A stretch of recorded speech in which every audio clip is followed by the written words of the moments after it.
والجماعة جماعة الحق والهدى والسنة هم السلفيون.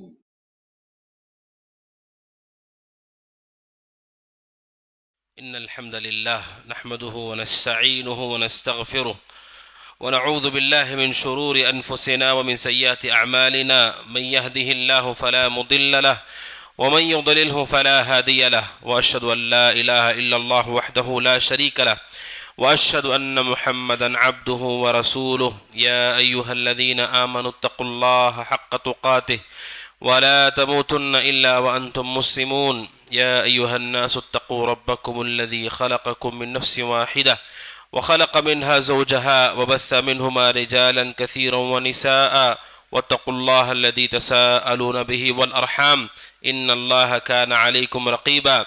يا أيها الذين آمنوا اتقوا الله وقولوا قولا سديدا يصلح لكم أعمالكم ويغفر لكم ذنوبكم، ومن يطع الله ورسوله فقد فاز فوزا عظيما. أما بعد، فإن خير الحديث كتاب الله، وخير الهدي هدي محمد صلى الله عليه وسلم، وشر الأمور محدثاتها، وكل محدثة بدعة، وكل بدعة ضلالة، وكل ضلالة في النار. فأعوذ بالله السميع العليم من الشيطان الرجيم. إنه من يشرك بالله فقد حرم الله عليه الجنة ومأواه النار وما للظالمين من انصار. ہر طرح کی حمد اللہ سبحانہ و تعالیٰ کے لائق و زیبا ہے. جس کو اللہ سبحانہ و تعالیٰ نے توحید کی نعمت دی، اس پر سب سے بڑا احسان کیا، اس پر ہم اللہ سبحانہ و تعالیٰ کے حمد اور اس کا شکر ادا کرتے ہیں. اور نبی اکرم صلی اللہ علیہ وسلم پر درود و سلام نازل ہو، صلوات اللہ وسلامہ وبرکاتہ علیہ. حاضرین جمعہ، اللہ سبحانہ و تعالیٰ کی یہ شریعت، یہ دین سب سے آخری دین اور سب سے واضح دین ہے.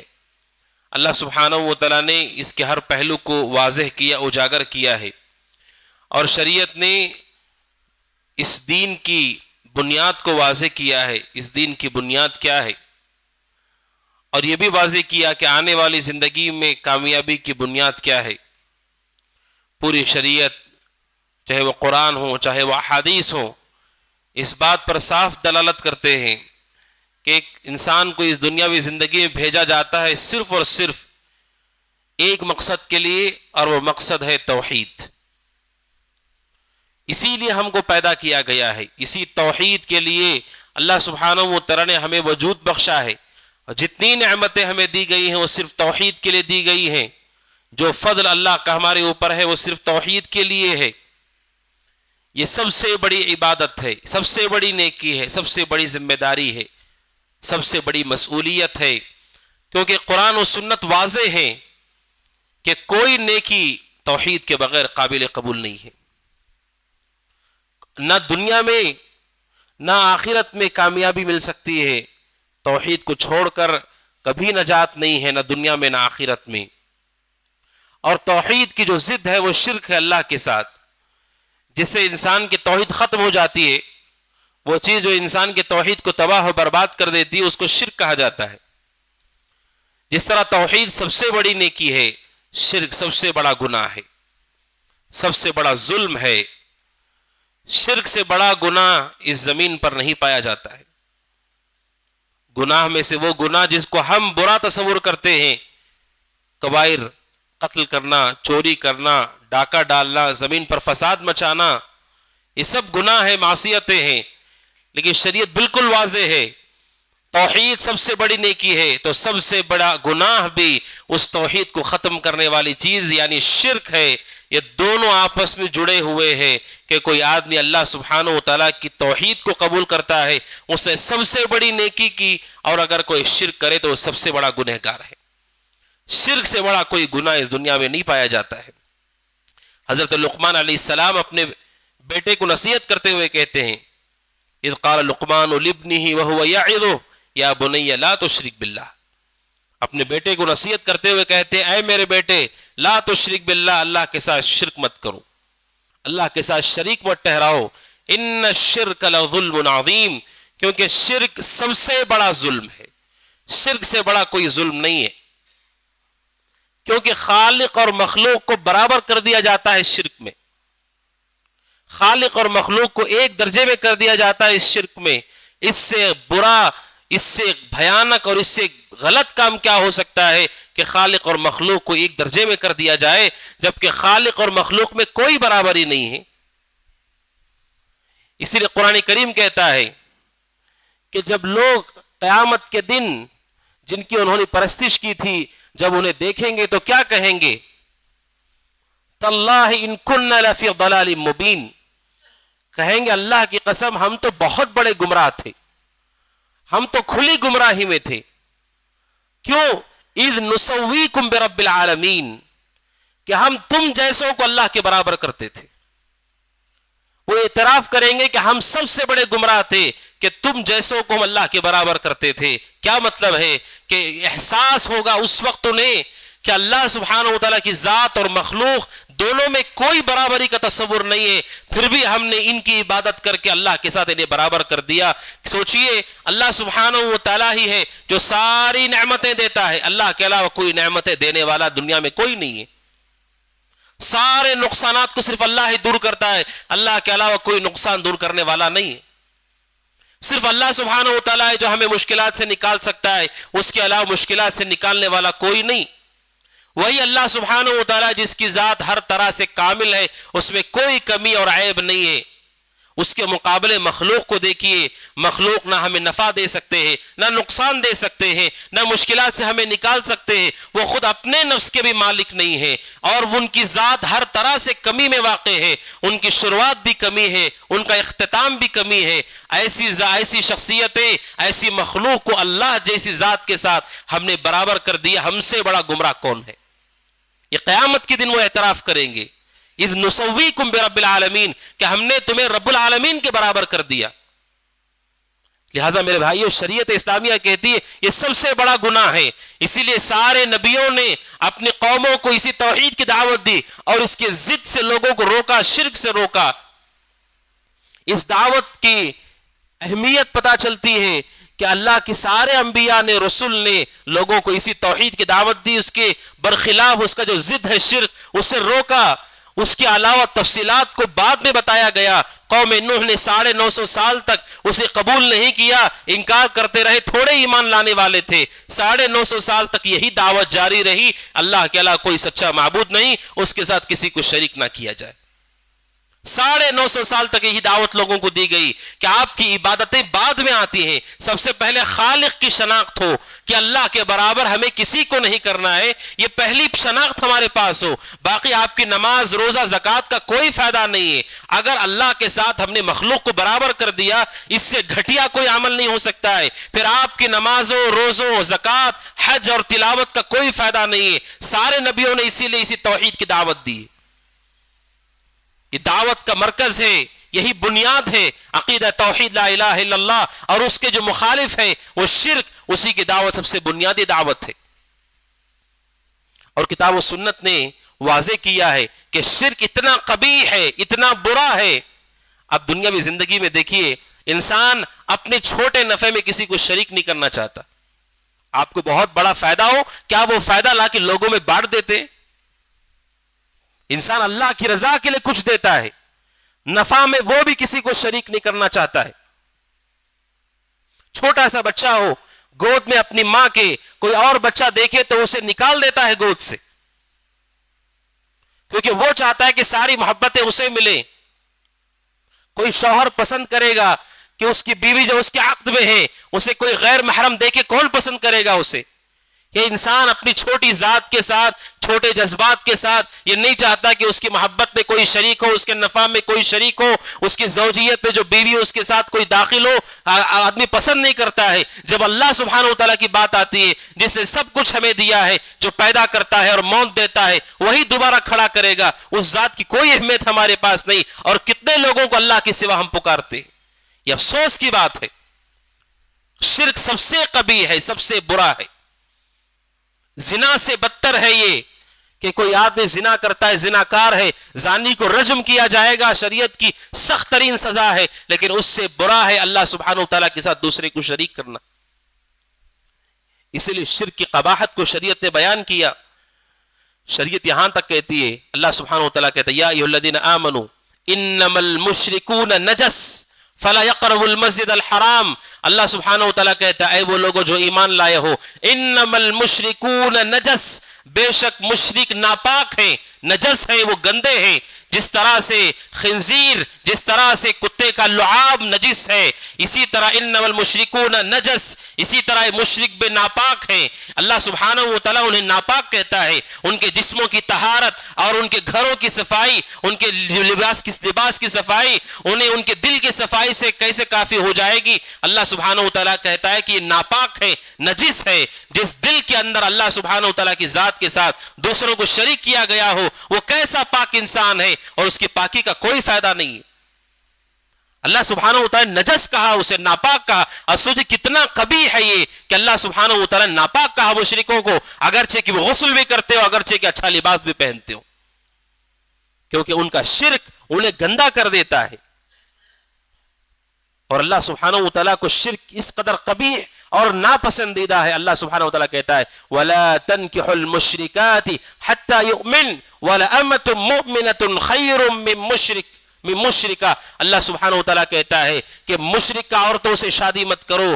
کیوں؟ اللہ سبحانہ و تعالیٰ کہتا ہے کیونکہ مشرکہ عورت سے بہتر ایک مومنہ لونڈی ہے. اگرچہ کہ مشرکہ عورت تمہیں پسند ہو، اللہ سبحانہ و تعالیٰ کہتا ہے مشرکہ سے نکاح مت کرو.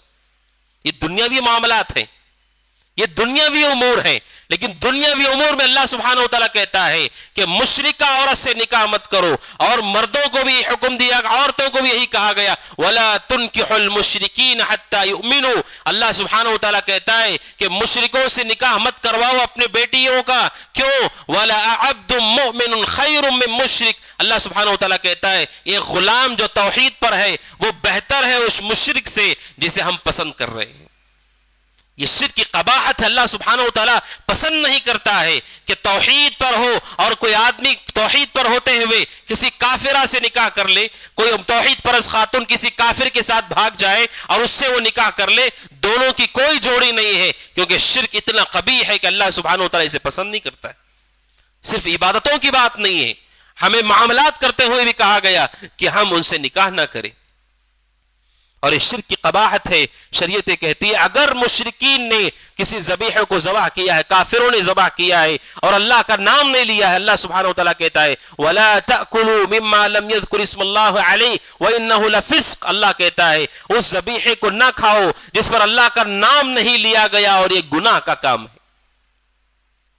اتنا قبیح ہے وہ شرک. ہمیں ظاہری طور پر اس کے جسم میں کوئی خرابی نہیں دکھ رہی، اخلاق میں کوئی خرابی نہیں دکھ رہی، اس کے پاکی صفائی میں کوئی خرابی نہیں دکھ رہی، لیکن اللہ انہیں نجس کہتا ہے، نکاح سے منع کرتا ہے، ان کے ذبیحے سے منع کرتا ہے. کیوں؟ کیونکہ شرک نے انہیں اتنا دور کر دیا اللہ سبحانہ و تعالیٰ سے. اسی لیے جو توحید پر ہے اس کی توحید کی غیرت یہ ہے کہ وہ شرک اور اہل شرک سے بیزار ہوتا ہے. یہ شرک کی قباحت ہے.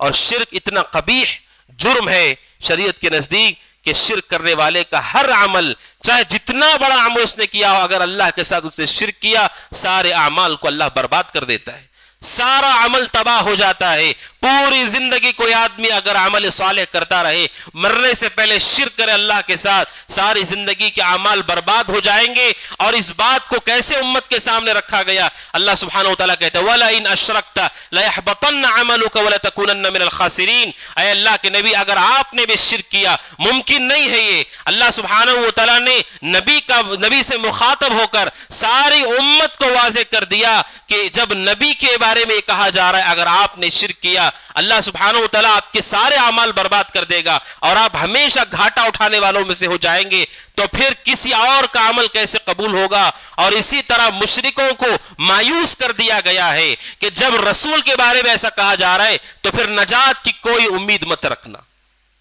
امت کے لیے پیغام ہے اور مشرکوں کے لیے مایوسی ہے اس میں. اگر کوئی دنیا سے شرک لے کر کے رخصت ہوا ہے، اب نجات کا کوئی راستہ اس کے پاس نہیں بچا ہے.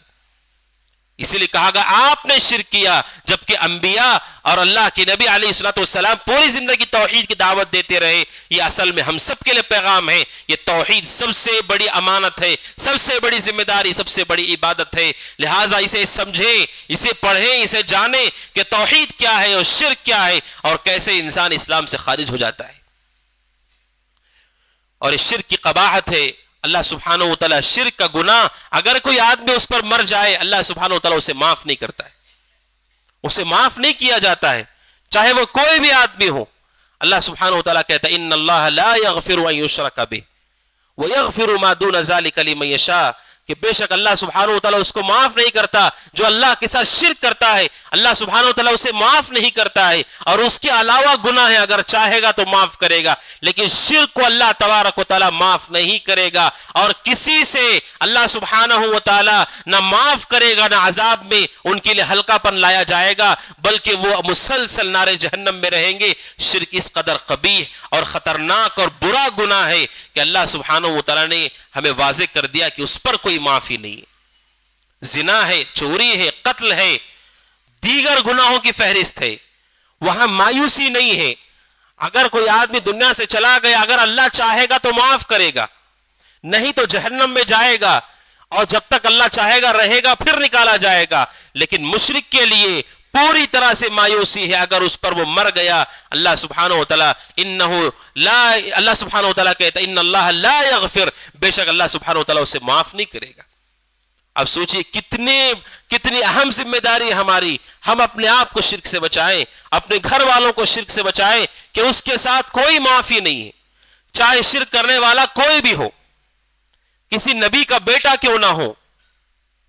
حضرت نوح علیہ السلام کے بارے میں قرآن مجید کہتا ہے کہ جب نوح علیہ السلام نے بد دعا کی اور زمین پر سب سے بڑا زلزلہ جس کی مثال پورے انسانوں نے کبھی نہیں دیکھی، سب سے بڑا زلزلہ آیا، اللہ نے زمین سے چشموں کو پھاڑ دیا اور آسمانوں کے دروازوں کو کھول دیا گیا اور مسلسل بارش ہونے لگی اور سارے انسان غرق ہو گئے سوائے وہ جو نوح کے ساتھ اس کشتی میں سوار اہل ایمان تھے۔ نوح علیہ السلام نے اپنے بیٹے کو دیکھا اور دیکھ کر کے وہ کہتے یا بنی ارکب معنا، کہتے اے میرے بیٹے میرے ساتھ کشتی میں سوار ہو جاؤ۔ نوح علیہ السلام نے اپنے بیٹے کو پکارا کشتی میں سوار ہو جاؤ، اس نے کہا سآوی الی جبل یعصمنی من الماء، کہا کہ میں پہاڑ پر چڑھ جاؤں گا تو میں اس عذاب سے اور اس طوفان سے میں بچ جاؤں گا۔ نوح علیہ السلام نے کہا لا عاصم اليوم من امر اللہ، آج اللہ کے اس عذاب سے کوئی نہیں بچا سکتا ہے، کوئی نہیں بچا سکتا ہے۔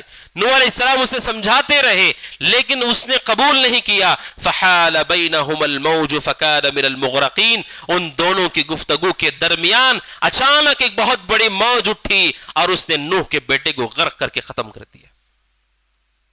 تو نوح علیہ السلام ایک والد ہے، نبی ہے، والد ہے، اللہ سبحانہ و تعالیٰ سے کہتے ہیں ان نبنی من اہلیہ اللہ، میرا بیٹا میرے گھرانے میں سے ہے اور تیرا وعدہ سچا ہے۔ اللہ سبحانہ و تعالیٰ نے نوح علیہ السلام کو مخاطب ہو کر کے کہا یا نوح، اے نوح انہ عمل غیر صالح، اے نوح انہ لیس من اہلک، وہ تیرے گھرانے میں سے نہیں ہے، انہ عمل غیر صالح، اس کا عمل صالح نہیں تھا، توحید پر وہ نہیں ہے تو وہ صالح نہیں ہے، توحید پر وہ نہیں ہے تو وہ نیک نہیں ہے، ہو سکتا ہے اچھا کام وہ کرتا ہو۔ اللہ سبحانہ و تعالیٰ نے کہا وہ تمہارے گھرانے میں سے نہیں ہے اور اس کا عمل صالح نہیں تھا۔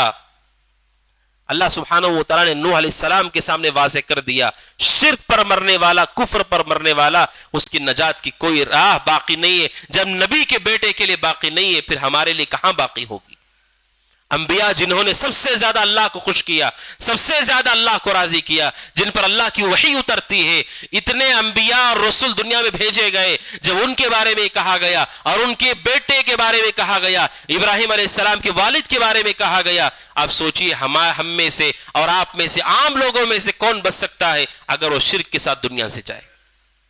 لہذا اس شرک کی خطورت اور خطرناکی کو پہچاننا ضروری ہے۔ اور افسوس کی بات یہ ہے ناظرین کہ ہم میں سے بہت سارے لوگ توحید کو پہچانتے ہیں لیکن وہ نہیں جانتے کہ توحید پر ہم زندہ تو ہیں، لیکن ہمارا خاتمہ توحید پر ہو یہ ہمارے لیے بہت بڑا ہمارے لیے ہمارے لمحہ فکریہ ہے کہ ہماری موت بھی اسی پر ہو، توحید پر اب ہے لیکن موت تک توحید پر رہے، اس لیے کہ اللہ سبحانہ و تعالیٰ کہتا ہے یا ایھا الذین آمنوا اتقوا اللہ حق تقاتہ، اے وہ لوگوں جو ایمان لائے اللہ سے ڈرو جیسے ڈرنے کا حق ہے، ولا تموتن الا وانتم مسلمون، اس حال میں تمہیں موت آئے کہ تم مسلمان رہو، اس حال میں موت آئے کہ تم توحید پر رہو۔ اب سوال یہ ہے کہ موت ہمارے اختیار میں نہیں ہے. ہمیں کیسے پتا چلے گا کہ ہم کب مرنے والے ہیں؟ تاکہ ہم توحید پر رہیں. کہا اہل علم نے اس کا مطلب یہ ہے وَلَا تَمُوتُنَّ إِلَّا وَأَنْتُمْ مُسْلِمُونَ، تمہارے موت اسلام کی حالت میں آئے، توحید پر آئے. اس کا مطلب یہ ہے کہ توحید کے دامن کو پکڑے رہو، لازم پکڑے رہو، اور زندگی کے آخری سانس تک پکڑے رہو، یہاں تک کہ جب بھی موت تمہیں آئے، جس وقت بھی تمہیں موت آئے، اس حال میں آئے کہ تم توحید پر رہو. یہ آیت کریمہ کا معنی ہے. توحید کو ایسے لازم پکڑو کہ تمہاری موت اس حالت میں آئے کہ تم توحید پر رہو. یہ اللہ سبحانہ وتعالی نے ہمیں حکم دیا ہے. کیوں میرے بھائیوں؟ اس لیے بہت سارے لوگ ایسے ہیں جو توحید پر تھے لیکن وہ توحید پر نہیں ہے. توحید کا دامن ہاتھ سے چھوٹ گیا، شرک کے راہوں پر وہ چل پڑے، کفر کے راہوں پر وہ چل پڑے ہیں. ہمارے اندر یہ احساس ہو کہ نعمت توحید جو اللہ نے ہمیں دی ہے یہ ہمارا سب سے بڑا سرمایہ ہے. ایک مومن سے آپ پوچھیں کہ آپ کی زندگی میں سب سے قیمتی چیز آپ کے پاس کیا ہے، سب سے بڑا سرمایہ کیا ہے؟ یہی توحید، یہ سب سے بڑا سرمایہ ہے ہمارا. اس دنیا کی سب سے بڑی کمائی توحید ہے اور سب سے بڑا فضل اللہ کا توحید ہے. اگر یہ ہمارے پاس ہے، اس کی محافظت کرنی ہے موت تک کہ کہیں ہمارے ہاتھ سے یہ توحید نہ چھوٹ جائے. اس لیے کہ فتنے، اللہ کے نبی نے فرمایا علیہ الصلوۃ والسلام، قرب قیامت بہت سارے فتنے، اور ایسے فتنے جو بارش کے قطروں کے مانند گریں گے. وہ فتنے انسانوں کو پلٹتے رہیں گے کہ کوئی آدمی صبح میں توحید پر ہوگا تو شام کو کافر ہو جائے گا، شام کو مومن رہے گا توحید پر رہے گا تو صبح کافر ہو جائے گا. ایسے شدید فتنے، یبیع دینہ بعرض من الدنیا، کہ دنیا کے عوض وہ اپنے دین کو، توحید کو بیچ دے گا. آج آپ دیکھیے مسلمانوں کا ایسا طبقہ بھی موجود ہے کہ جو اپنے مال کے لیے اور بڑے مناصب والوں سے قریب ہونے کے لیے اپنے ایمان کو بیچتے. وہ جانتے ہیں توحید کیا ہے، لیکن ان سے قریب ہونے کے لیے، دنیاوی نفع پانے کے لیے، دنیاوی زر دولت پانے کے لیے وہ توحید سے سمجھوتا کرتے ہیں تاکہ ان کی قربت ہمیں مل سکے، ان کے قریب ہم جا سکے. آپ سوچئے کتنا گھاٹے کا سودا ہے کہ انسان مال دے کر کے اس کے قریب جانا چاہتا ہے جو اسی کی طرح ایک انسان ہے. اور یہ توحید ہے جو ہمیں اللہ رب ذوالجلال سے قریب کر دیتی ہے. لہذا دنیا کا کوئی سامان، دنیا کا کوئی شخص، کوئی شخصیت اللہ کی توحید سے قیمتی کبھی نہیں ہو سکتی. ہم میں سے ہر شخص یہ جان لے کہ ہماری جان بھی چلی جائے، ہمارا مال چلا جائے، ہماری اہل اولاد وہ سب کے سب مر جائیں، تباہ ہو جائیں، ختم ہو جائیں، یہ سارے نقصانات بھی اللہ کی توحید سے بڑے نہیں ہو سکتے ہیں. سب سے بڑا سرمایہ توحید ہمارے پاس ہے. توحید ہمارے پاس نہیں ہے تو ہم سے بڑا گھاٹے میں کوئی نہیں ہے. آنے والی زندگی میں جب مغفرت ہی نہیں ہے اور جب جہنم سے نکالا ہی نہیں جائے گا تو پھر آپ سوچیں اس سے برا کیا ہو سکتا ہے. اس لیے مومن اپنی مال، اپنی اولاد اور اپنی جان، ان سب سے مقدم اللہ کی توحید کو رکھے. توحید سے بڑی کوئی چیز نہیں ہے. اس لیے قرآن کہتا ہے ماں باپ جن کا حق سب سے زیادہ ہوتا ہے مخلوق میں، اللہ سبحانہ وتعالیٰ کہتا ہے وَإِن جَاهَدَاكَ، اگر وہ زبردستی کریں تمہیں کہ تم شرک کرو اللہ کے ساتھ، فَلَا تُطِعْهُمَا، اللہ کہتا ہے اس میں اطاعت نہیں کرنا ان کی. ماں باپ جو انسان کے لیے اللہ کا بڑا قیمتی تحفہ ہے، اس قیمتی تحفے کے بارے میں اللہ کہتا ہے اگر وہ شرک کا حکم دے ان کی اطاعت نہیں کرنا، کیونکہ ماں باپ قیمتی تو ہے لیکن توحید سے قیمتی نہیں، توحید سے بڑے نہیں ہیں. کیونکہ سب سے بڑا سرمایہ ایک مومن کے پاس اللہ کی توحید ہی ہے. لہذا مومن اس توحید کی اہمیت کو جانے اور شرک کی خطرناکی کو جانے. حضرت ابراہیم علیہ السلام اللہ سبحانہ وتعالیٰ سے دعا کرتے ہیں وَجُنُّبْنِي وَبَنِيَّ أَن نَّعْبُدَ الْأَصْنَامَ، اے اللہ مجھے اور میری آنے والی نسل کو تو بت پرستی سے بچا. اللہ سبحانہ وتعالیٰ سے دعا کرتے ہیں شرک سے بچا. یہ دعا اسی کے منہ سے نکل سکتی ہے جس کا دل توحید سے لبریز ہو چکا ہو اور توحید کی نعمت کی اہمیت کو سمجھتا ہو اور شرک پر مرنے سے ڈرتا ہو. وہی اللہ سے دعا کرے گا اللہ مجھے شرک سے بچا، گمراہی سے بچا اور ہدایت کبھی میرے پاس سے نہ چھیننا. وہی شخص یہ دعا کر سکتا ہے. اس آیت کے بارے میں بعض سلف کہتے ہیں وَمَن يَأْمَنُ الْبَلَاءَ بَعْدَ ابراہیم، ابراہیم جو توحید میں توحید پرستوں کے امام ہیں، امام الحنفاء ہیں، جب وہ اللہ سے دعا کرتے ہیں اللہ مجھے میری نسل کو شرک سے بچا. اب سوچئے کہ شرک پر مرنا اور شرک کرنا کتنا قبیح ہے، کتنا برا ہے کہ نبی جو امام الحنفاء توحید پرستوں کے امام ہیں وہ اپنے لیے اپنی اولاد کی فکر کر رہے کہ ان کو شرک سے بچا، بت پرستی سے بچا. کیونکہ میرے بھائیو یہ سب سے بڑا گھاٹا ہے، سب سے برا سودا ہے یہ کہ کوئی آدمی توحید کے دامن کو چھوڑ دے. سورہ بقرہ میں اللہ سبحانہ وتعالیٰ کہتا ہے ام کنتم شہداء اذ حضر یعقوب الموت، اللہ کہتا ہے کیا تم لوگ موجود تھے جب یعقوب کی موت کا وقت آیا، ایک نبی کی موت کا وقت آیا، ہم کوئی موجود نہیں ہے، لیکن نبی نے اپنے بیٹوں سے کیا کہا، اللہ نے ہم تک وہ بات نقل کی۔ اللہ سبحانہ وتعالیٰ کہتا ہے اذ قال یعقوب لبنی، جب یعقوب نے اپنے بیٹوں سے کہا ما تعبدون من بعدی، میرے بعد کس کی عبادت کرو گے۔ ایک نبی اپنے بیٹوں سے، اپنی اولاد سے پوچھ رہا ہے کہ میرے بعد کس کی عبادت کرو گے، دنیا سے جانے کے بعد کس کی پرستش کرو گے۔ آپ سوچئے ایک نبی نے اپنے بچوں کی تربیت توحید پر کی ہوگی، توحید کی دعوت دی ہوگی، لیکن موت سے پہلے پوچھتے ہیں کہ میرے بعد کس کی عبادت کرو گے، کس کی پرستش کرو گے۔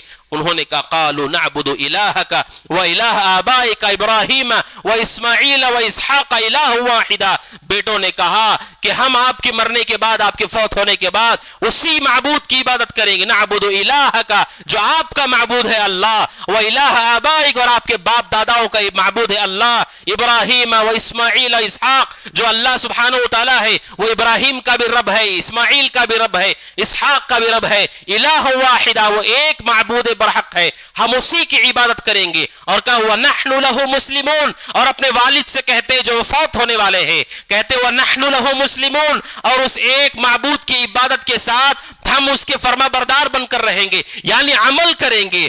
دونوں باتوں کا اقرار کیا یعقوب کے بیٹوں نے کہ ہم توحید پر بھی رہیں گے اور اطاعت بھی کرتے رہیں گے، عمل بھی کرتے رہیں گے۔ ایک نبی دنیا سے جاتے ہوئے اپنی اولاد سے سن کر جائے، اس سے بڑی تسلی کیا ہو سکتی ہے، آنکھوں کے لیے ٹھنڈک کیا ہو سکتی ہے کہ مرتے ہوئے باپ کو یہ معلوم ہو کہ میری اولاد توحید پر قائم ہے، مستقیم ہے، اور وہ ادھر ادھر اللہ کے سوا کہیں دوسرے پر نہیں جائے گی۔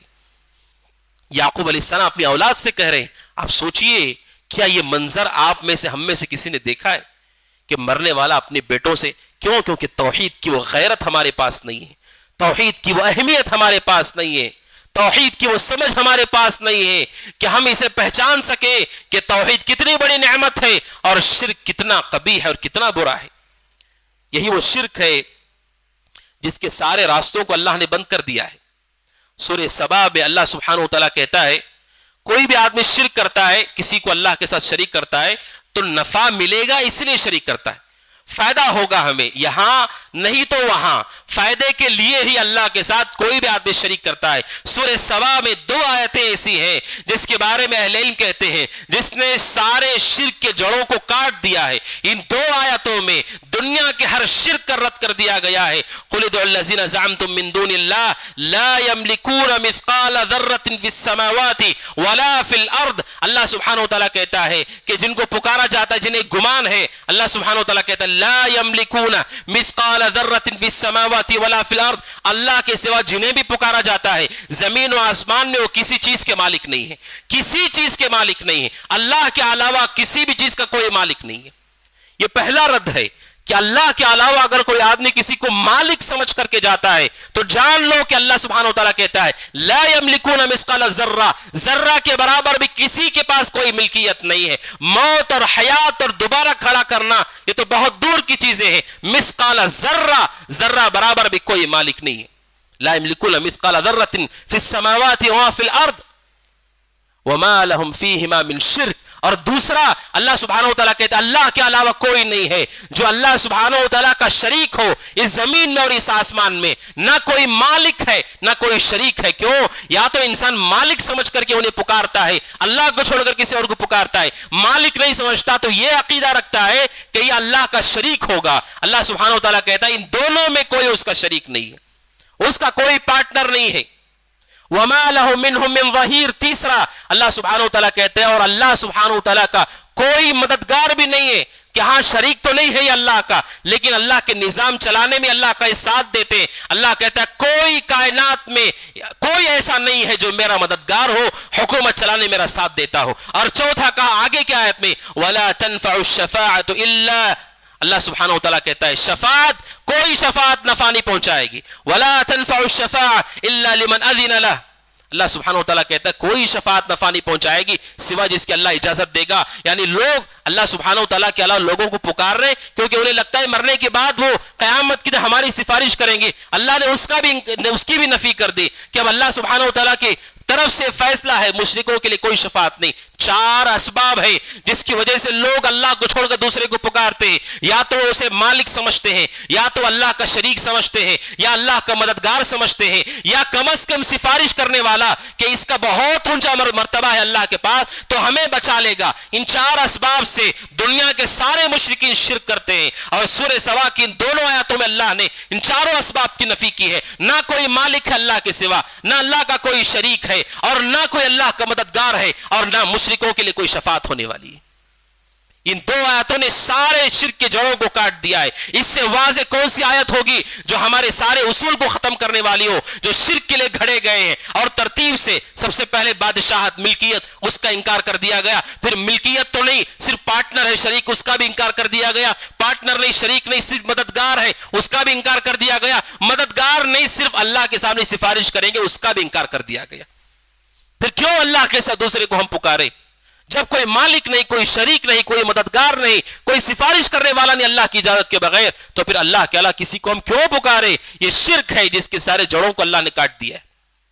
اور نبی اکرم صلی اللہ علیہ وسلم نے امت کو شرک کی قباحت سے اس قدر دور کیا ہے، اللہ کے نبی نے ہر وہ راستہ جو شرک تک جاتا ہو آپ نے اس راستے کو کاٹ دیا۔ آپ نے سنا ہے نبی اکرم صلی اللہ علیہ وسلم نے فرماتے کنت نہیتکم عن زیارت القبور، میں پہلے تم لوگوں کو قبروں کی زیارت سے روکتا تھا، قبرستان جانے سے روکتا تھا، الا فزوروها، اب میں تمہیں اجازت دیتا ہوں قبروں کی زیارت، قبرستان جا سکتے ہو، کیوں؟ تاکہ تم وہاں جا کر عبرت لے سکو۔ سب سے پہلے آپ نے کہا میں نے روکا تھا، ابتدائی اسلام میں قبروں کی زیارت ناجائز تھی کہ کوئی آدمی مردے کو دفن کرنے کے بعد قبرستان نہیں جا سکتا ہے۔ کیا وجہ ہے جس کی وجہ سے روکا گیا تھا؟ اہل علم نے کہا یہی کیونکہ قبروں کی وجہ سے دنیا میں بہت فتنہ ہوا ہے، اور شرک کا بڑا راستہ قبر ہے کہ کسی بھی قبر کو آپ دیکھیں، قبرستان کو آپ دیکھیں، وہاں کے لوگوں کے لیے اپنے اعتقاد کی حفاظت کرنا بہت اہم ہے، کیونکہ قبروں کی وجہ سے بہت سارے فتنے ہوئے ہیں۔ اللہ کے نبی نے قبروں کی زیارت ہی کو حرام کر دیا۔ پھر بعد میں آپ نے اجازت دی اور کہا اجازت اس لیے دے رہا ہوں تاکہ تم جا کے نصیحت پکڑ سکو، انہیں پکارو نہیں، جا کے تم نصیحت پکڑو وہاں سے۔ اور آپ نے وفات سے پہلے کیا کہا؟ اللہ کی لعنت ہو یہود و نصارہ پر، انہوں نے اتخذوا قبور انبیاء مساجدا، انہوں نے اپنے نبیوں کی قبروں کو سجدہ گاہ بنا لیا۔ قبروں کی وجہ سے بڑا فتنہ ہوا ہے، بڑی گمراہیاں داخل ہوئی ہیں۔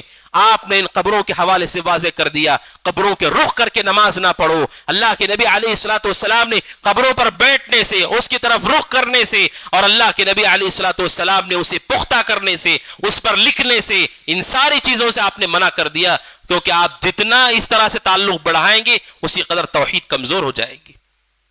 اور وہ امور جن کا تعلق رسول سے ہے، رسول اکرم صلی اللہ علیہ وسلم نے کیسا معاملہ کیا؟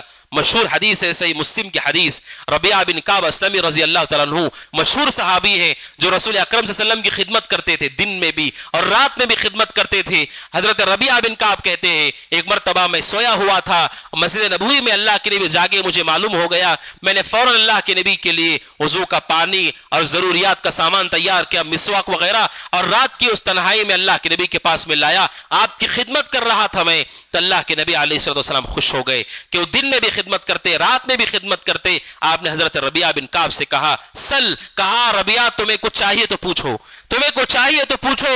حضرت ربیعہ نے کہا اسألک مرافقتک فی الجنہ، کہا اللہ کے نبی میں جنت میں آپ کی صحبت چاہتا ہوں، جنت میں آپ کی صحبت چاہتا ہوں۔ سبحان اللہ، اللہ اکبر۔ آپ سوچیں صحابی کی فقہ اور سمجھ اور ان کی توحید کتنی پختہ ہے کہ اس رات کی تنہائی میں اچانک رسول نے پوچھا، ان کے پاس جواب تیار ہے۔ کیا جواب ہے؟ 2 چیزیں، ایک اللہ کی جنت چاہیے اور اس جنت میں بھی رسول کی صحبت چاہیے، سب سے محبوب چیز جنت ہے، اور اس جنت کے بعد جس رسول سے محبت کی، اتباع کی، اس رسول کی صحبت بھی مل جائے، اس سے بڑی خوشی کیا ہو سکتی ہے؟ دونوں چیزوں کو ایک ساتھ پوچھا، کہا مجھے جنت بھی چاہیے، جنت پہ آپ کی صحبت بھی چاہیے۔ پھر آگے اللہ کے نبی نے کہا علیہ الصلوۃ والسلام او غیر ذالک، کہا کہ ربیعہ کوئی اور سوال بھی ہے تمہارا؟ کہا نہیں، ہوا ذاک، اللہ کے بس میری اتنی خواہش ہے، جنت اور جنت میں آپ کی صحبت چاہیے۔ اللہ کے نبی نے فرمایا علیہ الصلوۃ والسلام فَأَعِنِّي عَلَى نَفْسِكَ بِكَثْرَةِ السُّجُودِ، آپ نے کہا اگر تمہیں اس درجے تک پہنچنا ہے تو کثرت سے سجدہ کرو، یعنی فرائض کے ساتھ کثرت سے نوافل کا اہتمام کرو۔ آپ سوچو رسول سے کہا جا رہا ہے کہ آپ کی صحبت چاہیے، اور آپ نے جب یہ سنا تو آپ اس صحابی کو اللہ سے جوڑ رہے اور کہہ رہے اگر تمہیں میری صحبت چاہیے تو تمہیں اللہ کی عبادت ہی نہیں کرنی ہے، کثرت سے اللہ کی عبادت کرنی ہے۔ جتنا اللہ کے سامنے سر جھکاؤ گے اللہ سبحانہ وتعالی تمہارے درجات کو بلند کرے گا۔ اس لیے کہ صحیح مسلم کی حدیث ہے انسان سجدہ کرتا ہے اللہ اسے اوپر اٹھاتا ہے، جتنا کثرت سے سجدہ کرو گے اللہ اس درجے تک تمہیں لے آئے گا کہ تمہیں میری صحبت ملے گی۔ یعنی رسول اکرم صلی اللہ علیہ وسلم نے جب رسول سے صحبت کے بارے پوچھا گیا آپ نے ان کو وہاں پر اللہ کے توحید سے جوڑا۔ یہ رسول اکرم صلی اللہ علیہ وسلم کی تعلیم ہے اور یہ شریعت کی وضاحت ہے کہ رسول کی صحبت بھی آپ کو چاہیے، راضی اللہ ہی کو کرنا ہے، عبادت اللہ ہی کی کرنی ہے، رسول کو نہیں پکارا جا سکتا ہے۔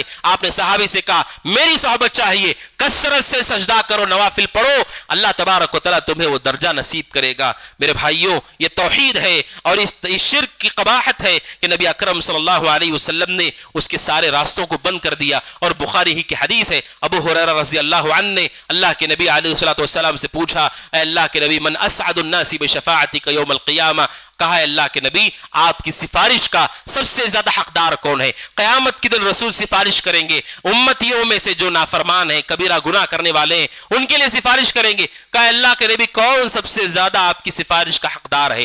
رسول سے پوچھا جا رہا ہے اور شفاعت بھی رسول کی ہے۔ رسول نے کیا جواب دیا؟ آپ نے کہا اسعد الناس بشفاعت یوم القیامہ من قال لا الہ الا اللہ خالصا من قلبہ، آپ نے کہا میری سفارش میری شفاعت اس کو ملے گی قیامت کے دن کہ جس نے لا الہ الا اللہ کہا ہو اور اس کے کہنے میں وہ پوری طرح سے مخلص رہا ہو۔ سفارش کی بات آئی تب بھی آپ نے انہیں اللہ سبحانہ وتعالی کی توحید سے جوڑا۔ کیوں؟ کیونکہ شرک اور شرک کا ہر راستہ خطرناک ہے، تباہ کرنے والا ہے۔ چاہے نبی کی صحبت ہو، نبی کی سفارش ہو، اسے پانے کا راستہ بھی توحید ہی ہے، اس کے علاوہ کوئی اور راستہ نہیں۔ اور شرک انسان کی ساری نیکیوں کو تباہ کر دیتا ہے، بلکہ اللہ سبحانہ وتعالی نے سورہ بینہ میں کہا اولئک شر البریہ، سب سے بدترین مخلوق مشرک ہوتا ہے، سب سے بدترین مخلوق مشرک ہے۔ کہ دنیا میں کوئی آدمی احسان فراموش ہو اور جس نے اس پر احسان کیا، جس نے اس کا ساتھ دیا، جو اس کے لیے کھڑا رہے، اگر وہی غداری کرے اس کے ساتھ، انسان پوری زندگی بھر وہ زخم لیے ہوئے ہوتا ہے کہ جس کو میں نے ساتھ دیا، جس کا میں ساتھ کھڑا رہا، مصیبت میں اس کے ساتھ ہر قدم چلتا رہا، اسی نے میرے ساتھ غداری کی۔ کہ انسان ہمدردی کرتا ہے اور ہمدردی کرنے کے بعد اگر اس ہمدردی کا بدلہ ایسے ہو انسان کبھی نہیں بھولتا۔ آپ سوچئے اللہ سبحانہ وتعالی کی ذات کس قدر اونچی ہے، کس قدر عظمت والی ذات ہے جو سب کچھ عطا کرنے والا ہے۔ ایھا الناس انتم الفقراء الی اللہ، اے لوگو تم سب کے سب فقیر ہو، محتاج ہو، اللہ سبحانہ وتعالی بے نیاز ہے۔ انسان چاہے وہ کوئی بھی ہو اللہ سبحانہ وتعالی کے مقابلے میں نفع نقصان کا مالک نہیں، لہٰذا اللہ کے ساتھ اسے شریک نہیں کیا جا سکتا ہے۔ میرے بھائیوں شرک کی قباحت ہمارے دل میں پیدا ہونی ضروری ہے، اور اسی طرح اس کی حساسیت کہ مسئلہ کتنا بڑا کتنا خطرناک ہے اسے جاننا بھی ضروری ہے، اور اپنے گھر والوں کو اور اپنے متعلقین کو بتانا ضروری ہے کہ شرک سب سے بڑا گناہ ہے، اس گناہ سے بچو، اس کے تفصیلات کو جانو، جس سے آدمی مشرک ہو جاتا ہے اس چیز کا علم حاصل کرو تاکہ ہم اس شرک سے بچ سکے۔ انسان کا اپنے اوپر سب سے بڑا احسان یہ ہے کہ وہ اپنے آپ کو شرک سے بچائے، اپنے گھر والوں پر سب سے بڑا احسان یہ ہے انہیں شرک سے بچائے، اپنے دوستوں پر سب سے بڑا احسان یہ ہے انہیں شرک سے دور کرے، اور مسلمانوں پہ سب سے بڑا احسان ہے کہ جو اہل اسلام میں سے کسی کو شرک کے راستے پر جاتا ہوا دیکھے اور اسے روکے اور اللہ کے توحید کی طرف اسے لگا دے۔ یہ سب سے بڑا احسان ہے، سب سے بڑا حسن سلوک ہے۔ جب راستے سے تکلیف دہ چیز ہٹانا صدقہ ہے تو وہ آدمی جو جہنم کے راستے پہ چل رہا ہے، شرک کے راستے پر چل رہا ہے، اسے اس راستے سے ہٹا کر اس توحید کے راستے پر لگانا کتنی بڑی نیکی ہے۔ میرے بھائیوں ہم سب کا یہ فریضہ، ہم سب کی ذمہ داری ہے۔ اللہ سبحانہ وتعالی سے دعا کہ اللہ سبحانہ وتعالی ہمیں ہر طرح کے شرک سے، کفر سے، نفاق سے، شقاق سے محفوظ رکھے۔ اللہ سبحانہ وتعالی ہمیں توحید پر قائم و دائم رکھے، اور اللہ سبحانہ وتعالی توحید کی غیرت ہمارے دلوں میں پیدا فرمائے، اور اللہ سبحانہ وتعالی ہمیں شرک شرک سے اور اہل شرک سے بیزارگی عطا فرمائے. اللہ سبحانہ و تعالی ہمارے دلوں کو پاک و صاف کرے. اللہ سبحانہ و تعالی ہمیں تب دنیا میں رکھے, ایمان پر رکھے, عمل صالح پر رکھے, اپنے پاس بلائے, اس حال میں بلائے. اللہ سبحانہ و تعالی ہم سے راضی ہو, ہم اللہ سبحانہ و تعالی سے راضی ہوں. اقول قولی هذا واستغفر الله لي ولكم ولسائر المسلمين من كل ذنب وخطيئة فاستغفروه انه هو الغفور الرحيم. وقل جاء الحق وزهق الباطل إن الباطل كان زهوقا